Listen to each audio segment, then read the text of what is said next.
शिवराज चौक येथे traffic jam.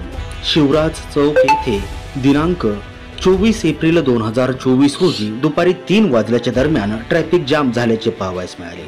हे traffic jam महायुतीच्या उमेदवार पंकजाताई मुंडे यांच्या उमेदवारी दाखल करण्यासाठी व महासभेसाठी आलेल्या गाड्यांमुळे झाले होते। या ट्रॅफिक जाममध्ये एक ॲम्ब्युलन्सही अडकलेली होती। पोलीस प्रशासन त्या गाड्यांना न अडवता प्रायव्हेट ज्या गाड्या आहेत त्यांनाच अडवत होते। दमदाटी करतानाही पोलीस प्रशासनाकडून पाहावयास मिळाले। ज्या गाडीवर झेंडा आहे, ज्या गाडीवर भाजपचे लोगो आहेत, त्या गाडीला कसल्याही प्रकारे पोलीस प्रशासनाकडून हातही दाखवण्यात आला नाही।